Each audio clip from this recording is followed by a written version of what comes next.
Warning, incoming hostiles.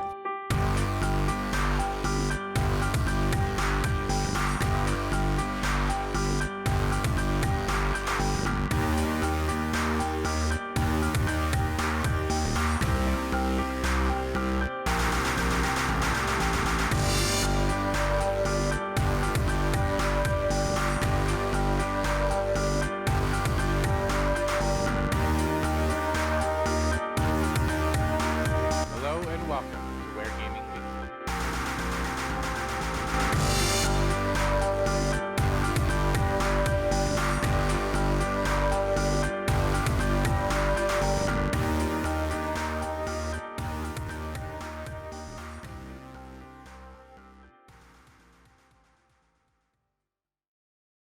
Hello and welcome to Ware Gaming Weekly for the week of May 22nd, 2019.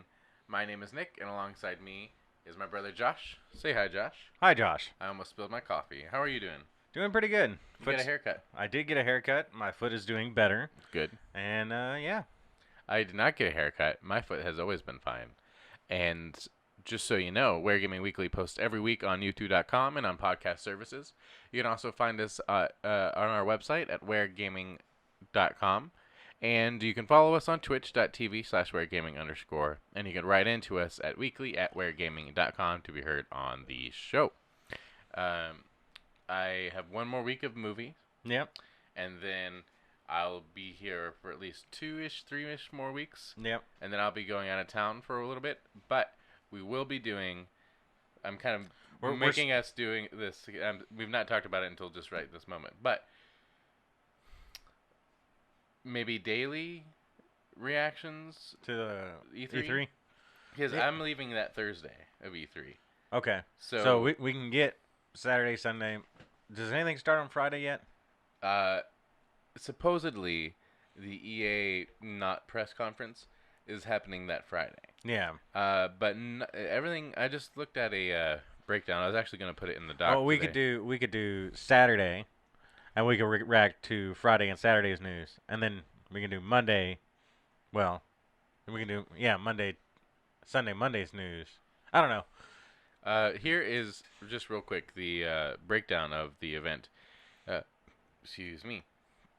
So according to the E3 press conference, according to IGN, so Microsoft kicks us off on Sunday, June 9th at 1 p.m. Pacific, 4 p.m. Eastern, 9 p.m. BST, and so on.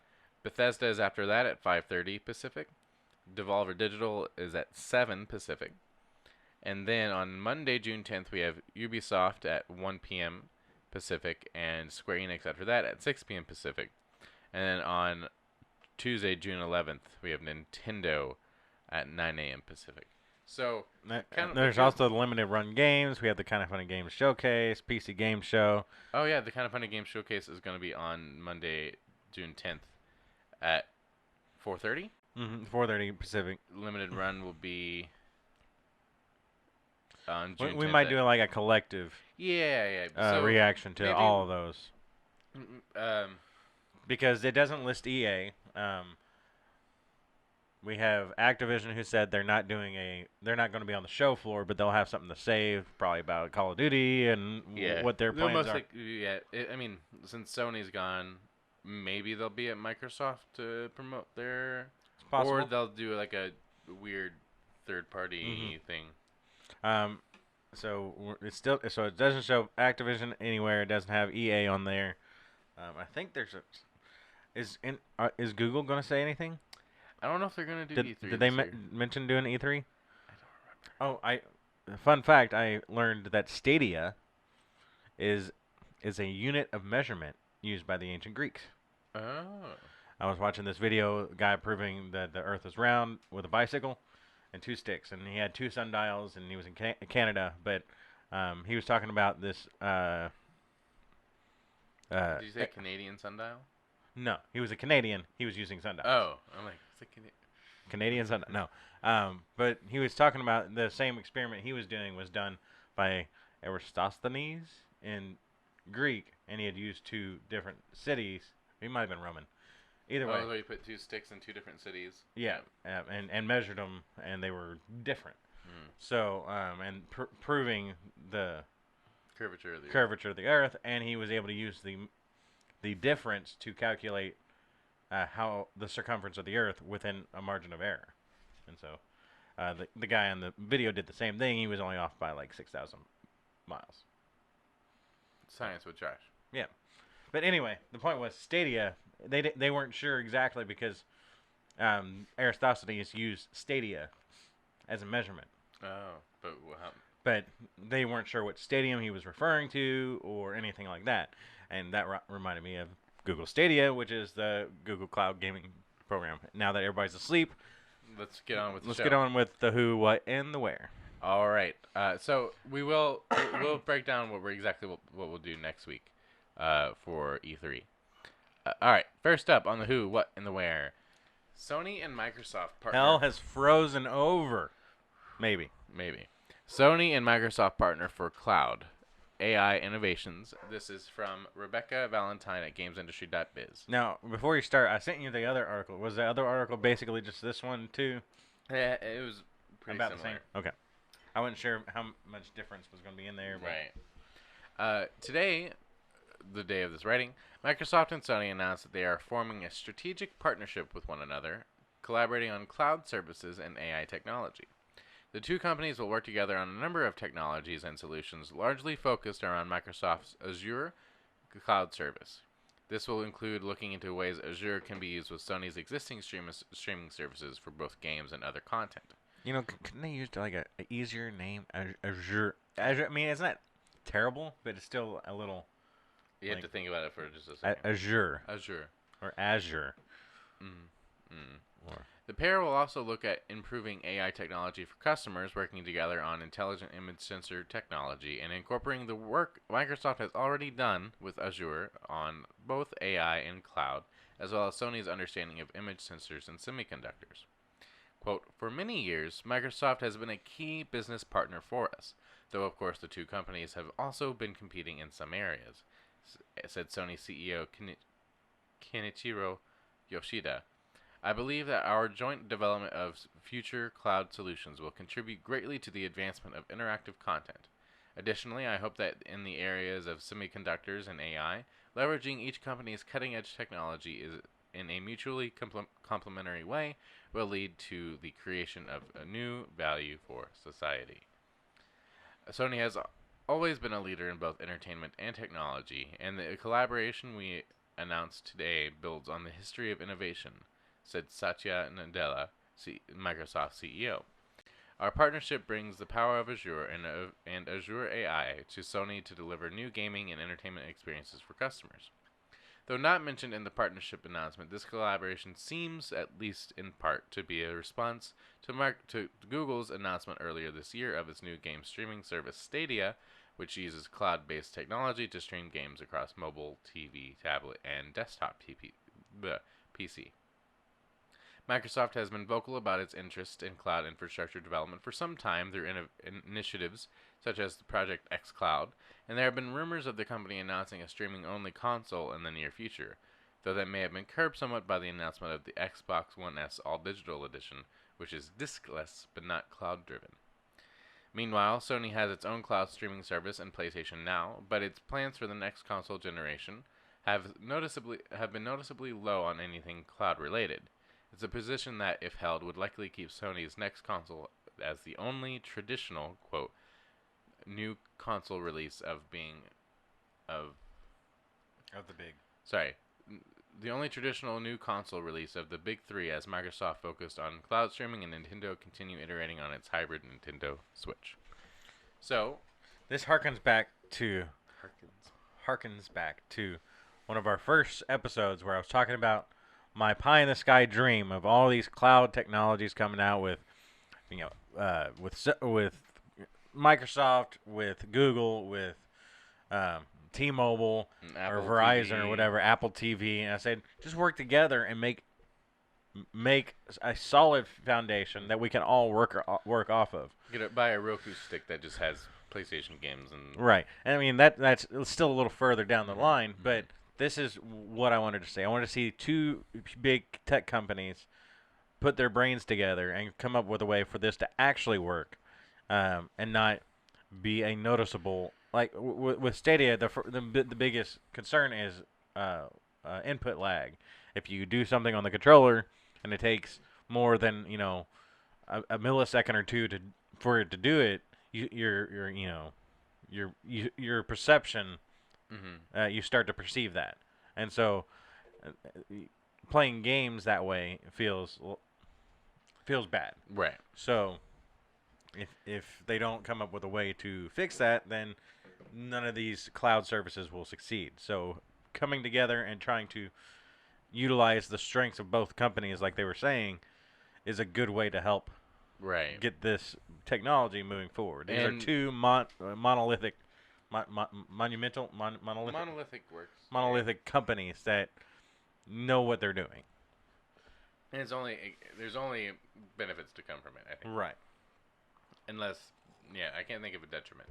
And what if, people have had complaints about the PlayStation Network for so long, and Xbox, and everybody wants crossplay, and everybody wants this. What if this is the future? Like, all right, well, if you're playing online, everybody's playing on the same servers, and using the same technology that everybody else is using, so it's easy, or easier, or whatever, for everybody to communicate.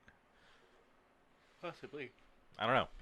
So, I mean, I'm definitely- they have a joint like Netflix service or something of Yeah. PlayStation and Xbox games, and you can play it on either console. I don't know, but that'd be. I mean, or this is just a way to get this cloud technology to improve both of their respective programs, like PlayStation Now, and Xbox Game it sounds Pass. like it could be as simple as like just exchanging notes. It's like, oh, what did you do here? Oh, Yeah. great, that's great. Well then, and then plug that equation in, and bam, Right. So cancer. It's I'm cured. excited to see what more comes out of this, and we'll keep you updated as we are updated. All right. So last week or the week before, we talked about the Riot Games walkout, and Right. so we have an update. There's a part of the original story and then an update from this. So, if you want, do you want me to take it? Or do you want to take it? I'll take it. Okay. So, Riot Games stands firm against a walkout employees' demands, from James Batchelor at GamesIndustry.biz. The original story is the employee walkout at Riot Games appears to be having no effect on the company's position, as management confirmed they will continue to use private arbitration for the ongoing legal battles it fights. Staff at League of Legends developer staged a mass walkout earlier this month over a mandatory clause that forces employees to waive their rights to sue Riot in court. Frustration over the clause has been growing in recent weeks, until rumors of a walkout began to emerge. 3 days before the walkout actually occurred, Riot Games said it would drop its mandatory arbitration clause, but only after current conflicts are resolved, and only for future employees. It also promised to discuss an opt-out for established staff. Bloomberg reports that stance has not changed. In a statement, the company said, "Ultimately, given the complexities of ongoing litigation, we will not change our employee agreements while in active litigation. We know not everyone agrees with this decision, but we also know everyone does want Riot to continue to improve." Since the expose on Riot's toxic work environment last year, the company has been making efforts to develop a more diverse and inclusive culture, but progress has been slow. 5 women at the company have sued Riot during that time, with complaints ranging from harassment to disparities in pay between genders. One case has been put together as a class action lawsuit from both current and former staff. Riot pushed for these cases to be moved into arbitration in April, which sparked the frustration over this issue and eventually resulted in the walkout. According to Bloomberg, studies show that employees are less likely to win in arbitration than in court. So, that's the original story. Update. Riot Games has reached out to GamesIndustry.biz with more information on the impact of the walkout and the ongoing debate about its arbitration clause. In the full statement, the company describes the walkout as an important moment in our company's transformation.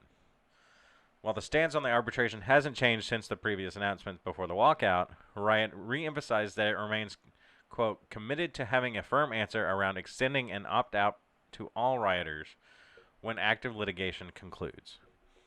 The company also promised that, quote, at a minimum, we will give new rioters the option to opt out of our arbitration on individual sexual harassment claims. A spokesperson also told GamesIndustry.biz that other changes, such as new council formed to better connect staff with the team, helping to improve the company's culture, plus enabling employees to reshape the firm's code of conduct, would not have happened without the walkout and efforts of its organizers. So, A lot to take in there. yes. It sounds like to me, someone who doesn't understand half of what this is saying, Mm-hmm. and no matter how many times we define arbitration and stuff like this, and like what it means to opt out, I just wish I had a legal guy with me, but it's like they're both trying to sound. I don't want to say that it's any of this is nefarious. It might be, but it sounds like they're trying to still maintain themselves as a company and try to change at the same time, or try to get out of being sued for something. And I don't know really, but Yeah, I don't really know.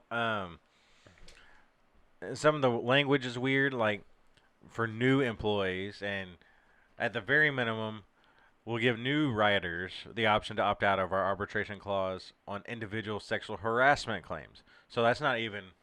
That says they're not even going to be able to opt out of everything. Only if it's only for sexual harassment can you opt out of this arbitration. And so that seems a little like nefarious, as you were saying. As far as we're not going to end the current litigation that's going on and go through a court battle. For whatever reason, I don't know if it's difficult to end the current litigation and go back to the drawing board on that. I don't know if there's a legal precedent for, we've already started something, so it can't be stopped. You can't go. I don't understand all of that. Yeah.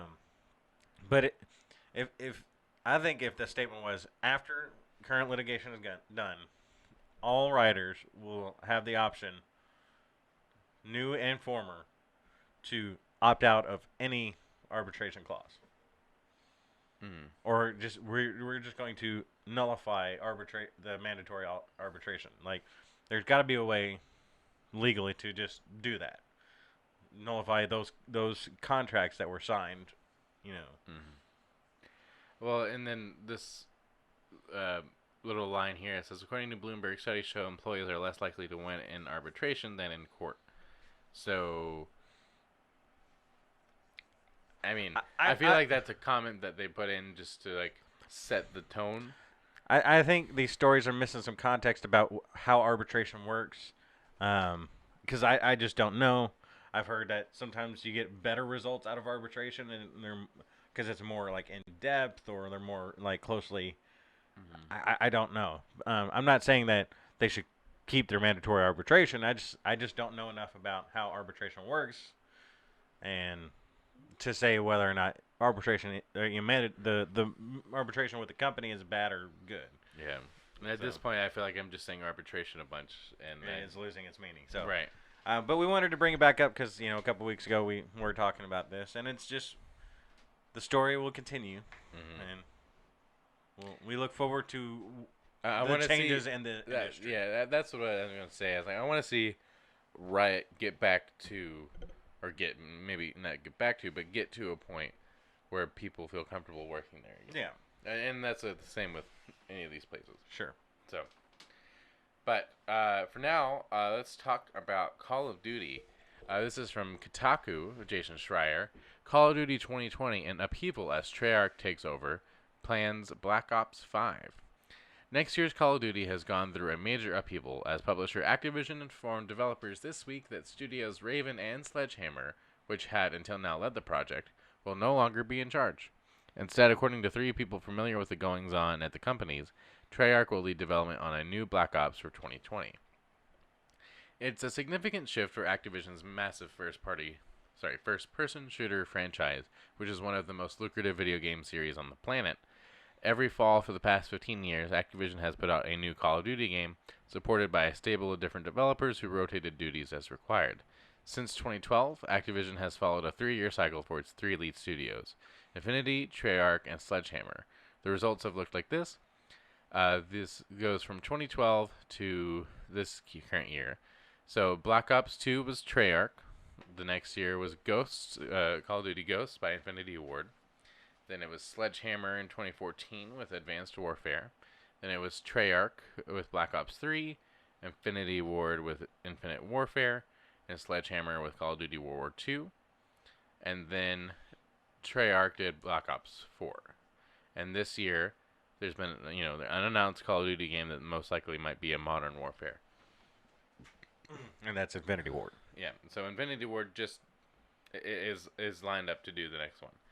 Do the current one, but then after that, instead of Sledgehammer doing it, it's going to be Treyarch. So, for 2020, Activision had originally switched things up, assigning the Wisconsin-based support studio Raven to take a leadership role alongside Sledgehammer to make a Call of Duty game set in the Cold War, likely involving Vietnam.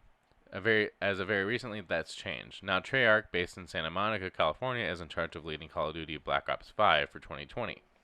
According to those briefed on the overhaul, Treyarch will take creative leadership on this new Black Ops, while Raven and Sledgehammer will serve as support studios for the game, transforming the work they've done on their own single-player story mode into a campaign for Black Ops 5, which will also be set during the Cold War.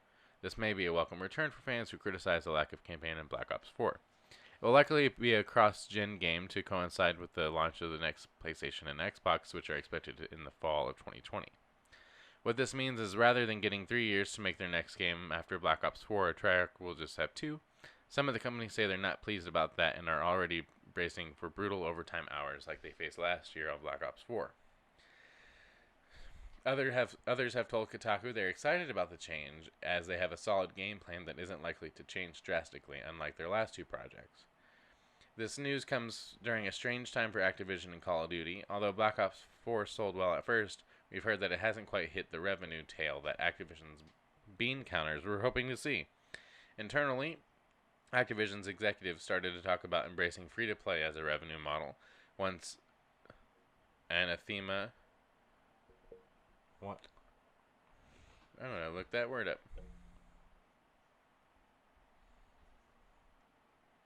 I got it. You keep going. Okay, here it is. Anathema, something or someone that one vehemently, I can't even say that word, dislikes. Huh. That's a kind of a good, cool word. I like it. Anathema. Where was I? Anathema. Okay. Internally, Activision's executives have started to talk about embracing free-to-play as a revenue model, once Anathema, to the publisher. And 3 sources say are looking into offering free-to-play component for this year's new Modern Warfare. Although the specifics may not be finalized yet, some within Activision have remained resistant to the idea. The past year has also been rough for the San Francisco-based Sledgehammer. In February 2018, Kotaku broke the news that Sledgehammer's co-founders Michael Condrey and Glenn Schofield have left the studio. Although Activision spun it as a promotion, saying they'd take on new executive duties, it was very clearly an ousting, and the 2 quietly exited shortly afterwards. Earlier this year, Condrey started a new Silicon Valley studio with publisher 2K. Silicon. Is that what I said? Silicon Valley studio with publisher 2K, where he's recruited dozens of Sledgehammer staff. The studio had been hemorrhaging employees over the past few months, much to the dismay of those who remain. One primary reason behind this Call of Duty upheaval, according to 2 people familiar with the happenings at Activision, is the tension between Sledgehammer and Raven, whose staff are said to have argued frequently during the past year development of Call of Duty 2020. 2 people familiar with the project described it as a mess. Now both studios will serve as support for Treyarch as publisher prepares to release Black Ops 5. Activision declined to comment. So basically it sounds like they were fighting about it and didn't agree on anything, and then Activision was like, fine. Stop whatever you're doing. We're going to make it a Black Ops game. Treyarch, you're the big guns It used to be Infinity Ward was the big guns, Mm-hmm. but now it's Treyarch because Black Ops is making Mm-hmm. bank. I've always preferred the Black Ops ones. I always Well, liked well, Black. Well, I mean, Black Ops 2 was the last Black Ops I played, That's true. but I enjoyed the Black Ops 2 more than the Modern Warfare 3. Yeah. So I always thought the stories were more in depth. Of course, the last one didn't have a story, so Yeah. they don't care about me. But No.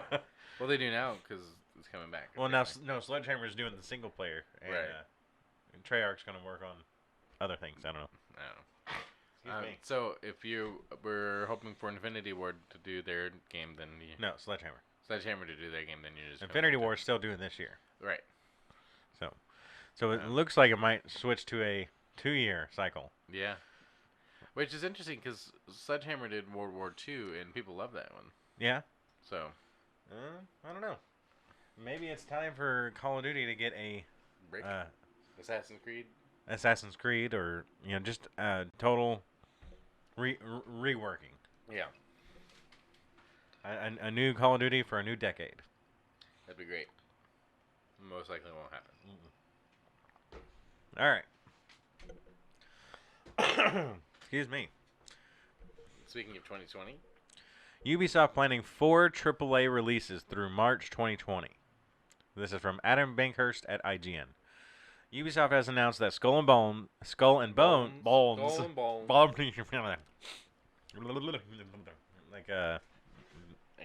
Anchorman. No, Bruce Almighty. Bruce Almighty. Yep.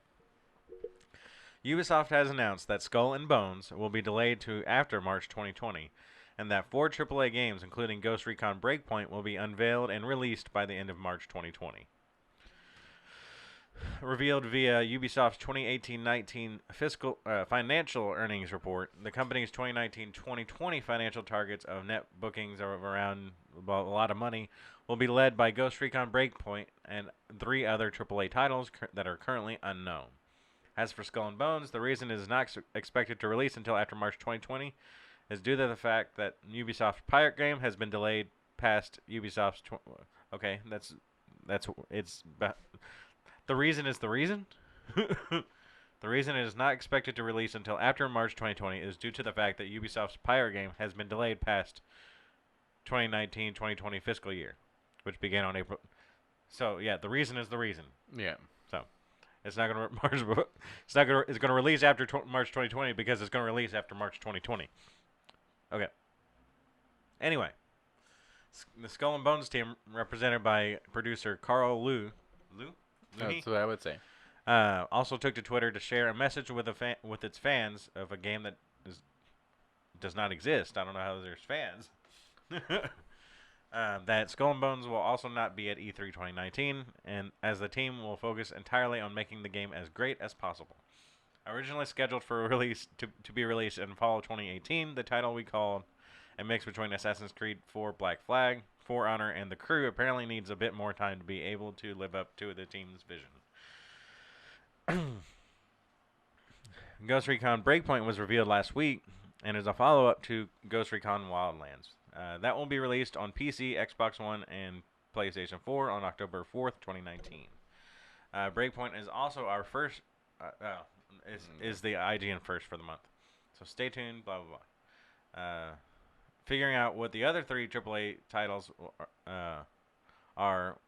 will be the new gripping question, as we know Assassin's Creed is taking this year off. And there was a small hope of the new Splinter Cell. We talked about that last week. Yeah, we talked about it last week, but it was a joke. So yeah. So I didn't realize that Breakpoint was a sequel, was another game. For some reason, I thought it was like DLC that was supposed to be really good. Yeah, Ghost Recon Breakpoint is going to feature John Barenthal, who is the Punisher and Shane from Walking Dead. He was just introduced in Wildlands DLC. Oh. So it might be. I mean, they're talking about it like it's a full-on sequel, but it sounds like they're teasing it in the game, and it's going to move into its own. As far as the other 3 games, I imagine Just Dance.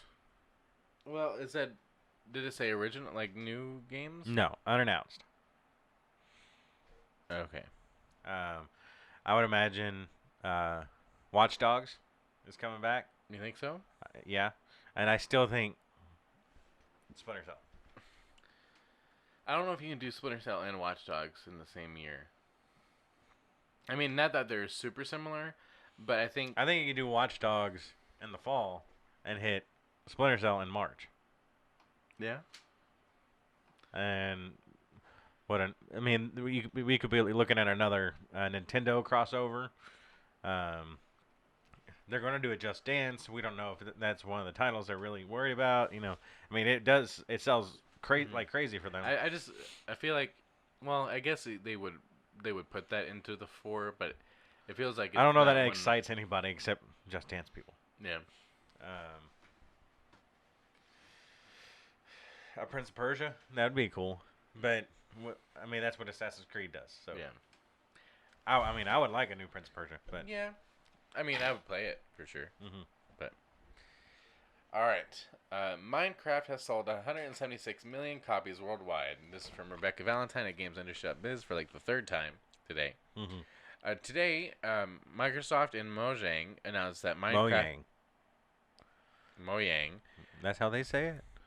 announced that Minecraft has officially sold 176 million copies worldwide and has 200 million registered users in its free Chinese release as the sandbox title reaches the 10th anniversary.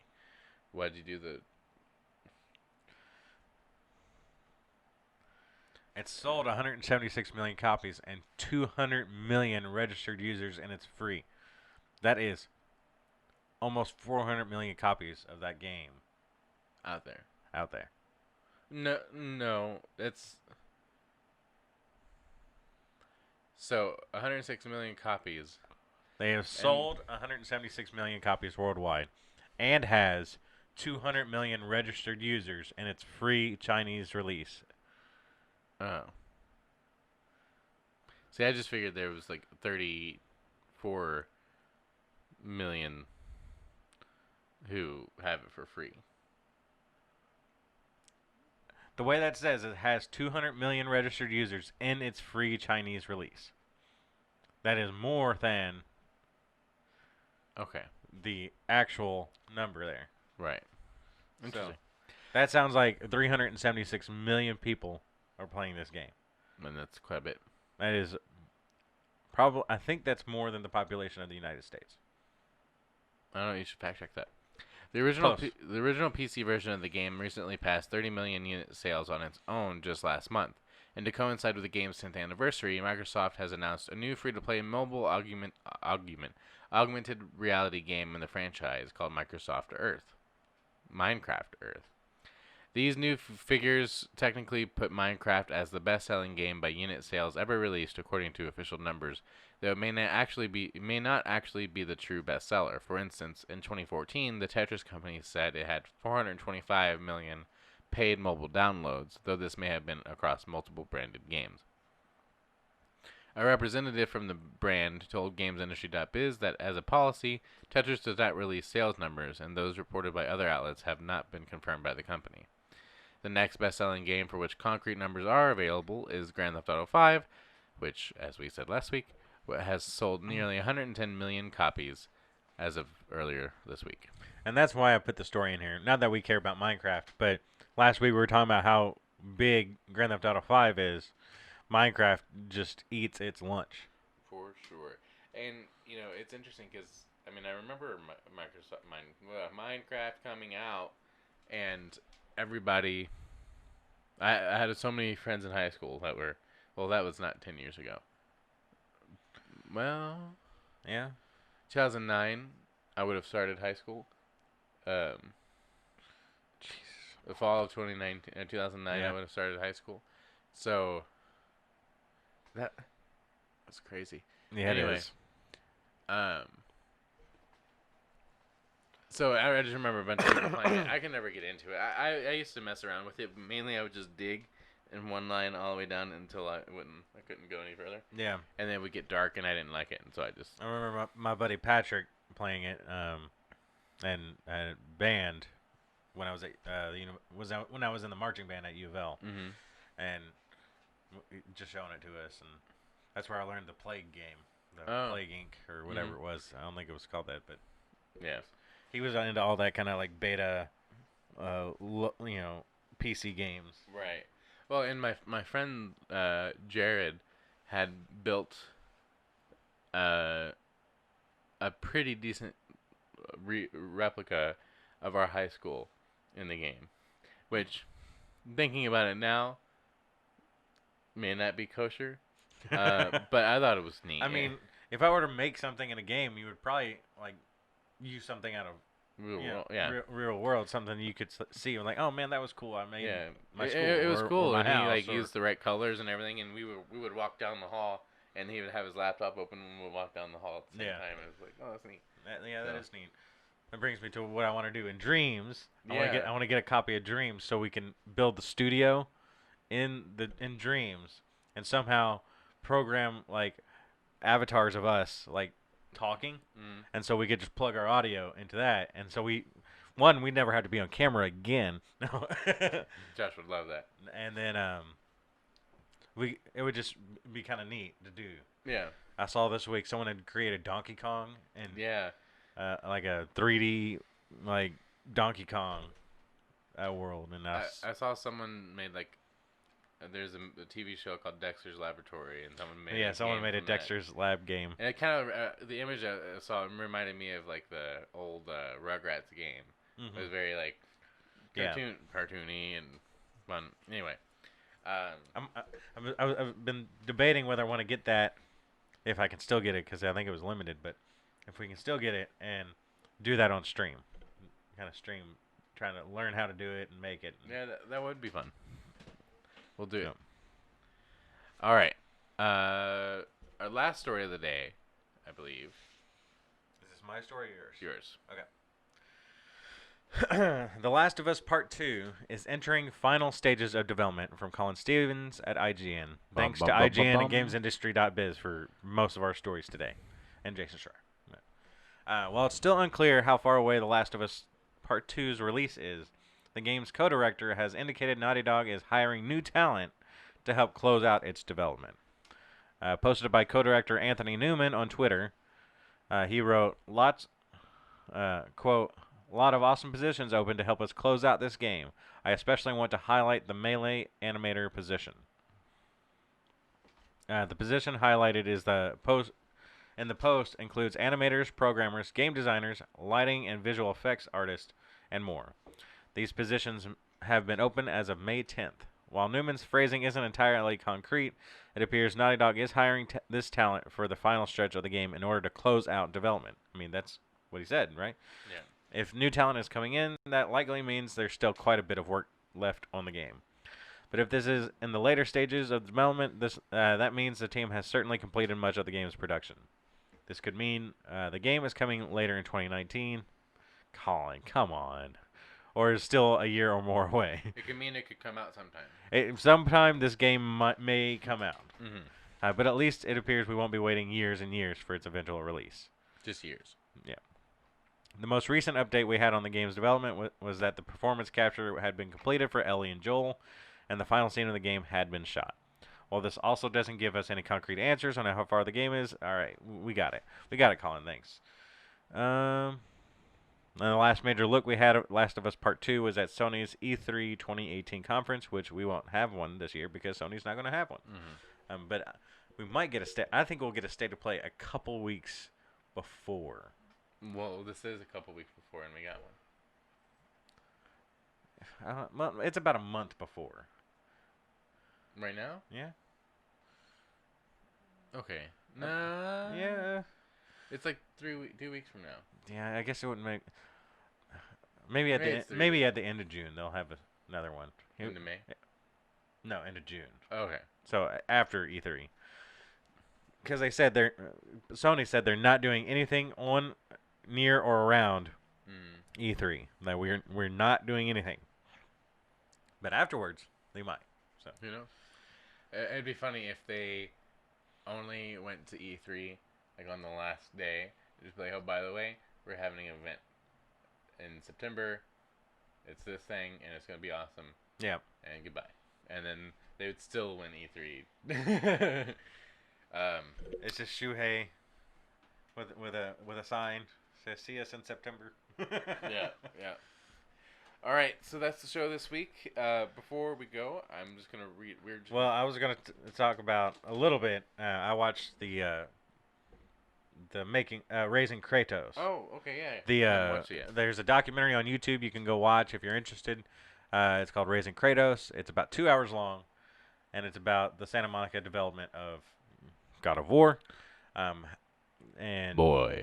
just the personal like sacrifices and just seeing creators in their element 4 or 5 years into development and still 2 years from release, just seeing just how dead inside they look. Even as far as the 2017 demo, or no, 2016 demo, the first one they showed, they're like, it took us 4 years to get 10 minutes playable.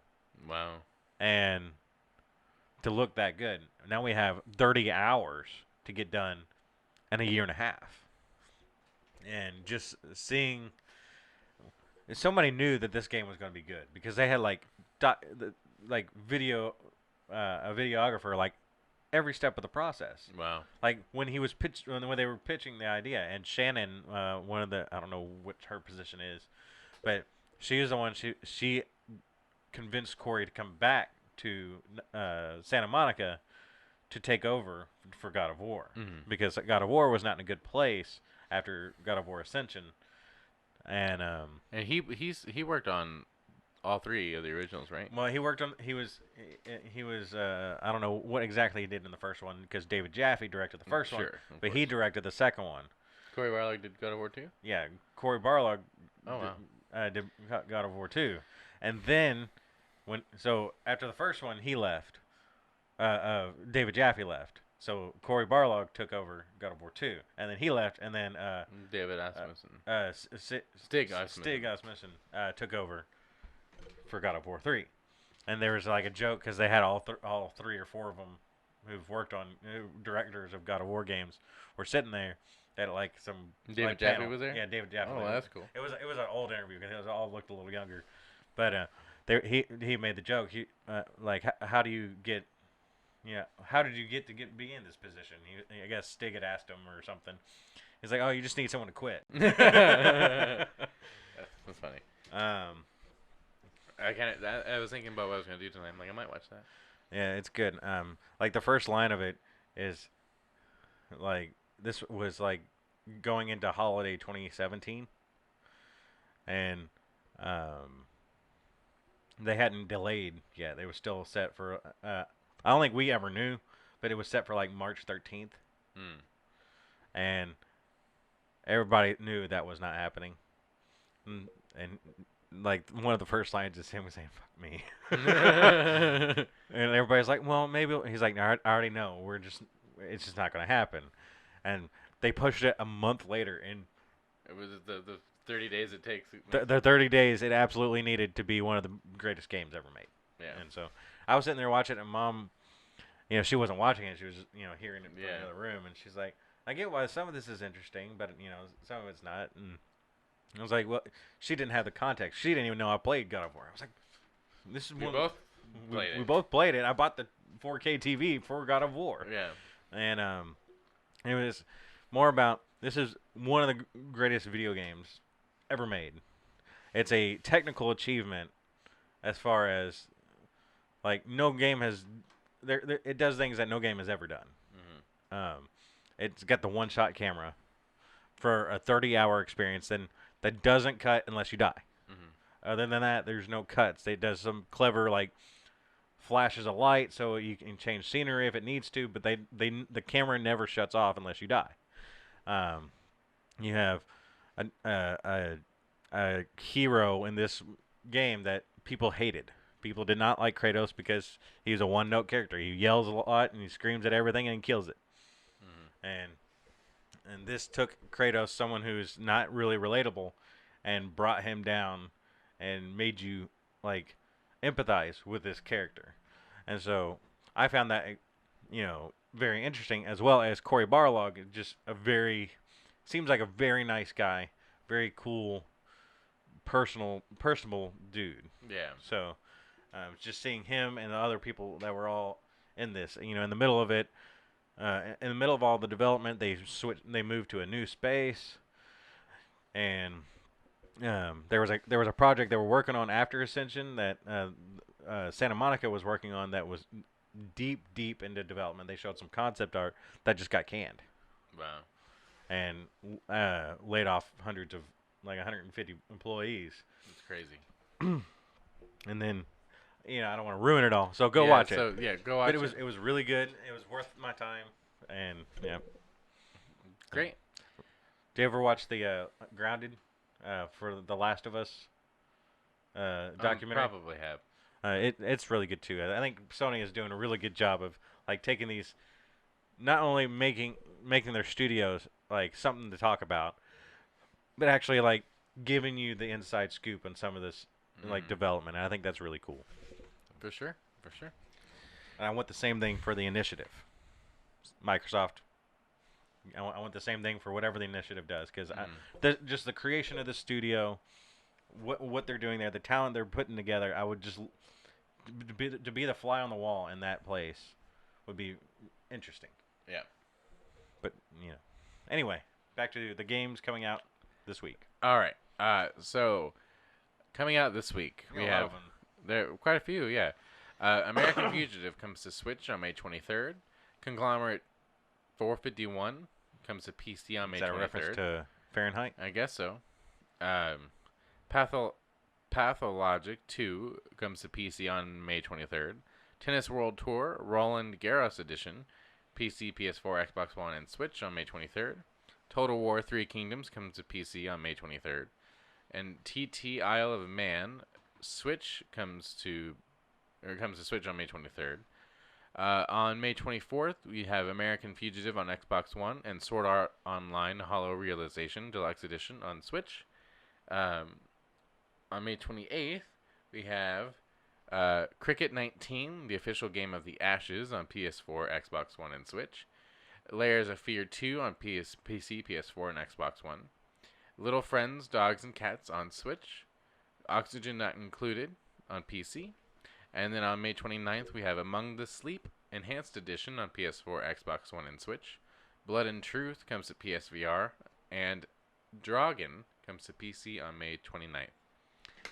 There we go. So thanks for watching this week. If you're a Game of Thrones fan, unlike us, I'm sorry for whatever happens. Whatever happens. And that apparently it's terrible. Get over it, I guess. Yeah. We did. And I think there's something else ending. Oh, in game. If you're sad about that, I understand. Yeah. Or if you're happy about it, if you haven't seen it. Sure. Who knows? Anyway, that's the show. We will see you next week. And until, are you gonna give them like Twitter and that kind of stuff? I mean, I could. Yeah. If you'd like to follow us, you can follow us on Twitter at WareGaming_. You can follow me at SpeakNicklish. You can follow me at Jaws1015. And until next week, say goodbye, Nick. Goodbye, Nick. See ya.